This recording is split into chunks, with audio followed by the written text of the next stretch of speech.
सुप्रभात प्रिय बच्चों। आज कक्षा 9 हिंदी की क्लास में हम पढ़ेंगे पाठ 4 गिल्लू। गिल्लू लेखिका और कवित्री दोनों रही हैं। श्रीमती महादेवी वर्मा द्वारा लिखा गया है। यह गिल्लू जो है मेरा परिवार नामक रेखा चित्र संग्रह है महादेवी वर्मा जी का, उससे लिया गया है। गिल्लू एक गिलहरी है। इसमें पशु पक्षी व मानवीय संवेदनाओं को उद्घाटित करते हुए गिल्लू गिलहरी के विषय में लिखा है और इसके माध्यम से महादेवी वर्मा जी उपेक्षित प्राणियों के प्रति सहानुभूति रखने एवं ममता का भाव जगाने के लिए प्रेरित करती हैं। तो आइए इनके द्वारा लिखा गया रेखाचित्र गिल्लू पढ़ते हैं।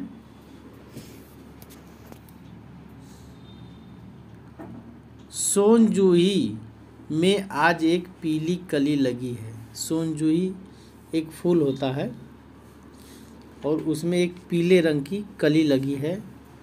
उसे देखकर अनायास ही एक छोटे जीव का स्मरण हो आया। छोटे जीव का स्मरण हो आया। महादेवी वर्मा जी का कहना है कि छोटा जीव कौन सा है? वो गिल्लू गिलहरी है। उसी की बात कर रही हैं जो इस लता की सघन हरितिका में छिपकर बैठा था और फिर मेरे निकट पहुंचते ही कंधे पर कूदकर मुझे चौंका देता था। तब मुझे कली की खोज रहती थी, पर आज उस लघु प्राणी की खोज है। कह रही हैं कि इस जूही की कली को देखकर मुझे उस छोटे जीव की याद आ रही है, गिलहरी की याद आ रही है, जो अब इस दुनिया में नहीं है। पहले मैं कली को खोजती थी, अब इसको देखने के बाद, सोनजूही को देखने के बाद मुझे उस छोटे जीव को मैं खोजती हूँ जो अचानक मुझको मेरे ऊपर उछल कूद करके मुझको चौंका देता था। परंतु वह तो अब तक इस सोनजूही की जड़ में मिट्टी होकर मिल गया होगा। मतलब अब तक तो वो, क्योंकि उसको जो है इसी सोनजूही की जड़ में ही दफनाया गया था, तो अब वो मिट्टी सड़ गल के मिट्टी बन गया होगा। कौन जाने स्वर्णिम कली के बहाने ही मुझे चौंकाने ऊपर आया हो। कह रही हैं कि हो सकता है ये कली के रूप में ही मुझको जो है इस तरह चौंकाने के लिए सोनजूही में कली बन के आया है। अचानक एक दिन सवेरे कमरे के बरामदे में आकर मैंने देखा।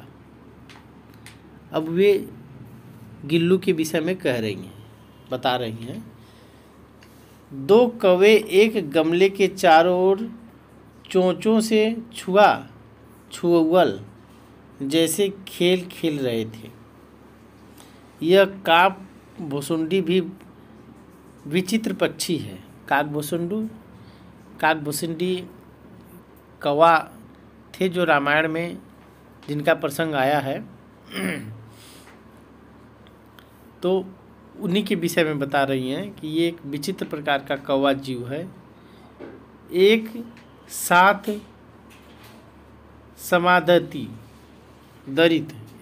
समादरित अनादरित, अति सम्मानित, अति अवमानित।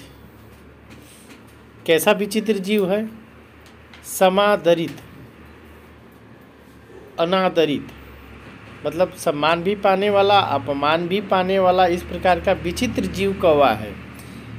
इनके कहने का मतलब यही है। हमारे हमारे बेचारे पुरखे न गरुड़ के रूप में आ सकते हैं, न मयूर के रूप में, न हंस के रूप में। उन्हें पीतर में हमने कुछ पाने के लिए काग बनकर ही अवतरित होना पड़ता है। पितर पक्ष में जो पितरों की पूजा की जाती है, पुरखों की, बुजुर्गों की जो पूजा की जाती है, उसमें काग भुसुंडी मतलब कौवा बनकर ही माना जाता है कि पितर लोग आते हैं और जो चढ़ावा होता है उसको ग्रहण करते हैं। वे न मयूर के रूप में आ सकते हैं, न हंस के रूप में आ सकते हैं। मतलब इस प्रकार का विचित्र जो है पक्षी है। इतना ही नहीं, हमारे दूरस्थ प्रियजनों को भी अपने आने का मधुर संदेश इनके कर्कश स्वरों में ही देना पड़ता है। मतलब कौवा यदि बोले तो ऐसा माना जाता है कि कोई प्रियजन जो है हमारे घर आने वाला है। दूसरी ओर हम कौवा और काँव काँव करने को अवमानना के अर्थ में ही प्रयुक्त करते हैं। अवमानना मतलब सम्मान की दृष्टि से या आदर सूचक शब्दों आदर सम्मान के साथ नहीं देखते हैं कौवा को, और न उसकी काँव काँव आवाज़ को, इतनी कर्कश आवाज़ को ही लोग पसंद करते हैं। लेकिन फिर भी पितरों के दिन जो पूजा होती है, कौवा का ही आगमन पितर के रूप में माना जाता है, और कोई प्रियजन आता है तो कौवा ही हमको संदेश देता है। मेरे काक पुराण के विवेचन में अचानक बाधा आ पड़ी, क्योंकि गमले और दीवारों की संधि में छिपे एक छोटे से जीव पर मेरी दृष्टि रुक गई। अब आगे देखिए।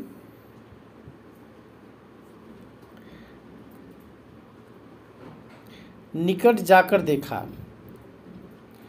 गिलहरी का छोटा सा बच्चा जो संभवतः घोंसले से गिर पड़ा है और अब कौवे जिसमें सुलभ आहार खोज रहे हैं। मतलब गमले और दीवार के बीच में जो संधि स्थान था, वह गिलहरी का बच्चा उसमें छुपने की कोशिश कर रहा था और कौवे उसको अपना आहार समझकर खाने की चेष्टा कर रहे थे। इस चीज़ को महादेवी वर्मा ने देखा। काक द्वय की चोंचों के 2 घाव उस लघु प्राण के लिए बहुत थे। काक द्वय, काक मैंने कौवा, द्वय मैंने 2 कौवों की चोंचों की घाव जो है उस लघु प्राणी के ऊपर पड़े हुए थे, जो उसके लिए काफ़ी थे, अधिक थे। अतः वह निश्चेष्ट सा गमले में चिपका पड़ा था।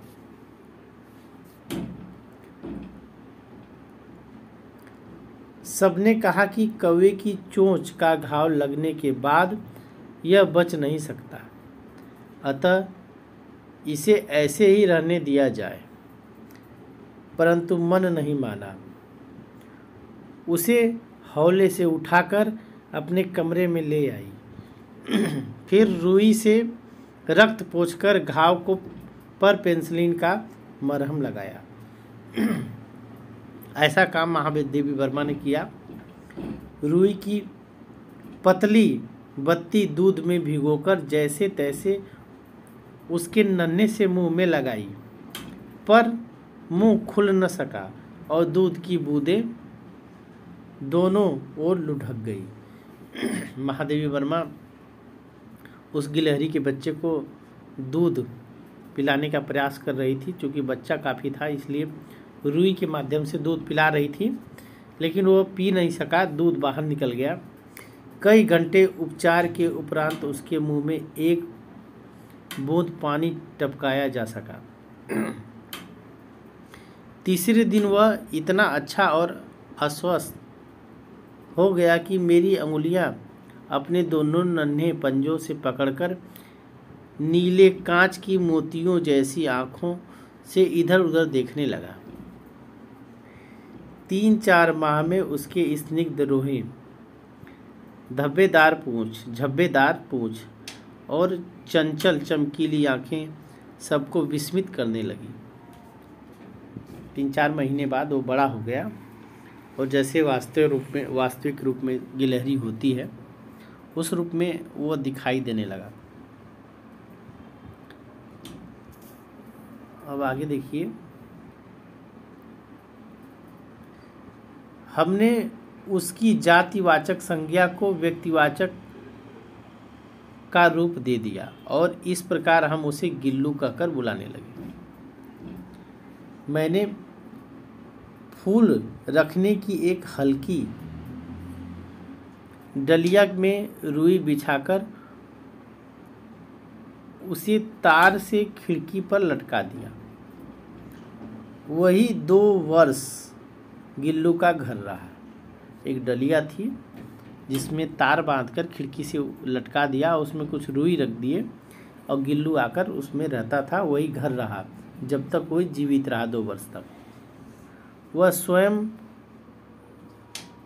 हिलाकर अपने घर में झूलता और अपनी कांच के मनकों सी आँखें से कमरे के भीतर और खिड़की के बाहर न जाने क्या क्या देखता समझता रहता था, परंतु उसकी समझदारी और कार्यकलाप पर सबको आश्चर्य होता था। जब मैं लिखने बैठती तब अपनी ओर मेरा ध्यान आकर्षित करने की उसे इतनी तीव्र इच्छा होती थी कि उसने एक अच्छा उपाय खोज निकाला था। वह मेरे पैर तक आकर सर से पर्दे पर चढ़ जाता, पैर पर आकर और पर्दे पर चढ़ जाता था और फिर उसी तेजी से उतरता। उसका यह दौड़ने का क्रम तब तक चलता जब तक मैं उसे पकड़ने के लिए न उठती। कभी मैं गिल्लू को पकड़कर एक लंबे लिफाफे में इस प्रकार रख देती कि अगले 2 पंजों और सिर के अतिरिक्त सारा गात माने होता शरीर, छोटा शरीर लिफाफे के भीतर रहता। इस अद्भुत स्थिति में कभी कभी घंटों मेज पर दीवार के सहारे खड़ा रहकर वह अपनी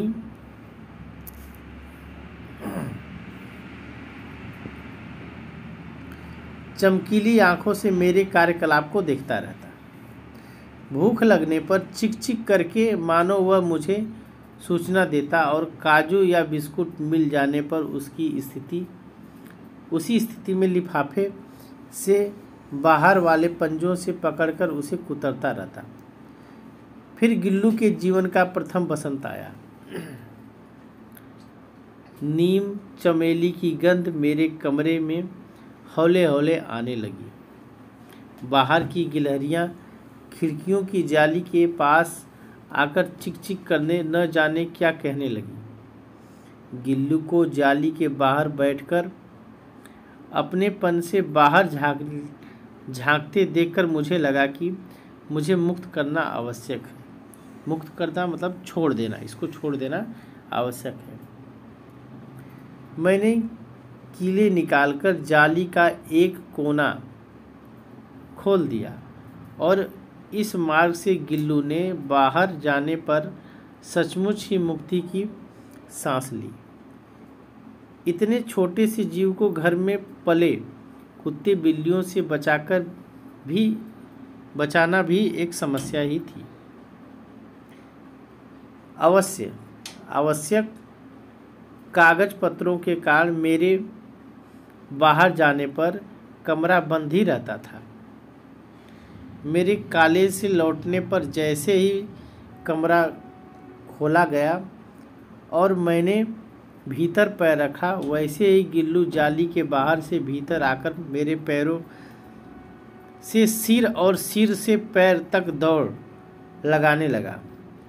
तब से यह नित्य का क्रम हो गया, मतलब रोज का काम हो गया। जब भी मैं बाहर से आती थी इस प्रकार का व्यवहार वह गिल्लू करता था। मेरे कमरे से बाहर जाने पर गिल्लू भी खिड़की की खुली हुई जाली से बाहर जाली की राह बाहर चला जाता और दिन भर गिलहरियों के झुंड में नेता बना हर डाल पर उछलता कूदता रहता और ठीक 4 बजे वह खिड़की के भीतर आकर अपने झूले में झूलने लगता। मुझे चौंकाने की इच्छा उसमें न जाने कब और कैसे उत्पन्न हो गई। कभी फूलदान के फूलों में छिप जाता, कभी पर्दे की चुन्नियों में और कभी सोन जूही की पत्तियों में। मेरे पास बहुत से पशु पक्षी हैं और उनका मुझसे लगाव भी कम नहीं, परंतु उनमें से किसी को मेरे साथ मेरी थाली में खाने की हिम्मत हुई है ऐसा मुझे स्मरण नहीं है। मतलब कोई खाने की हिम्मत नहीं कर पाता था, कोई नहीं खाता था, लेकिन ये गिल्लू अपवाद था। गिल्लू इसमें अपवाद था।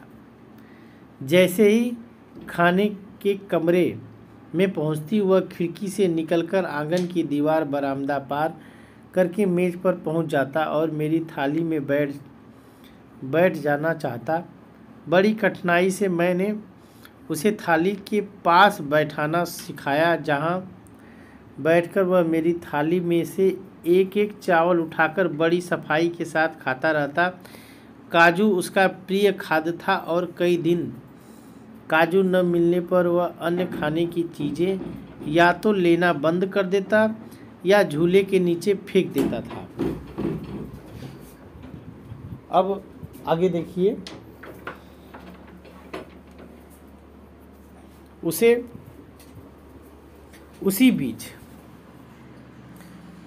बीच मुझे मोटर दुर्घटना में आहत होकर कुछ दिन अस्पताल में रहना पड़ा।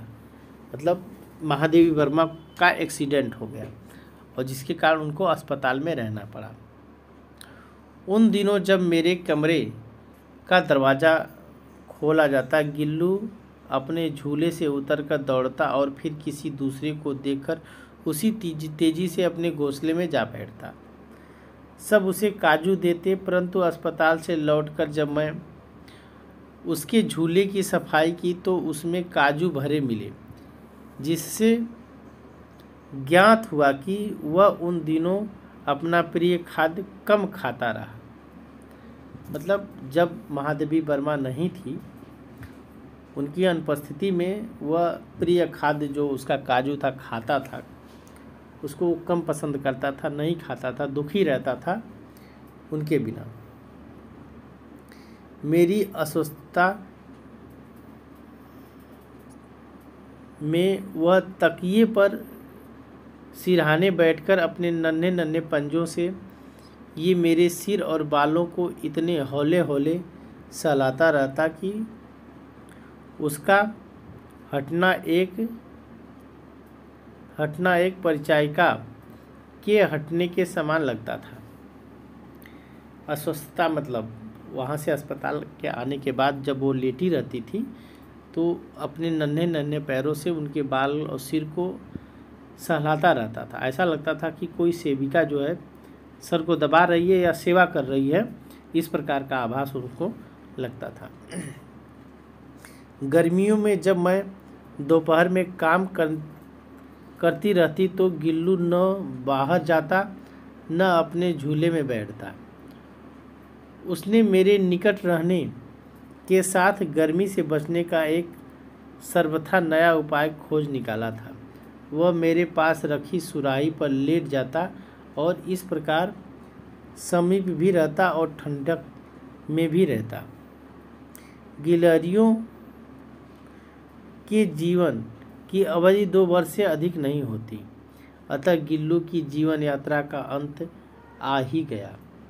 दिन भर उसने न कुछ खाया और न बाहर गया। रात में अंत की यातना में भी वह अपने झूले से उतरकर मेरे बिस्तर पर आया। यातना में मतलब जब उसका अंतिम समय था, कष्ट में बीत रहा था, यातना माने कष्ट में बीत रहा था, उसको तकलीफ़ थी, तभी भी वह अपने झूले से उतरकर मेरे बिस्तर तक आया और ठंडे पंजों से मेरी वही उंगली पकड़कर हाथ से चिपक गया जिसे उसने अपने बचपन की मरणासन स्थिति में पकड़ा था। वह मेरी उसी प्रकार वो उंगली पकड़कर चिपक गया। उसके हाथ पैर ठंडे हो गए थे, मैं महसूस कर रही थी। वह ऐसा ही मुझको लग रहा था जैसे वह घायल जब था, छोटा था, मरणासन मरने की अवस्था में था बचपन में, और मेरी उंगली पकड़ा था। वही क्रिया मुझको लग रहा था फिर दोहरा रहा है। पंजे इतने ठंडे हो रहे थे कि मैंने जाकर हीटर जलाया और उष्णता देने का प्रयत्न किया। उष्णता मतलब गर्मी देने का प्रयत्न मैंने किया, परंतु प्रभात की प्रथम किरण के स्पर्श के साथ ही वह किसी और जीवन में जागने के लिए सो गया। लेकिन सुबह होते ही वह क्या हुआ कि मर गया। उसका झूला उतार कर रख दिया और खिड़की की जाली बंद कर दी, परंतु गिलहरियों की नई पीढ़ी जाली के उस पार चिक चिक करती रहती है और सोनजोई पर बसंत आता ही रहता है। मतलब जाने के बाद सब कुछ अपना नियमित रूप से उसी प्रकार चलता रहा। सोनजोई की लता के नीचे गिल्लू की समाधि दी गई, मतलब उसको दफनाया गया।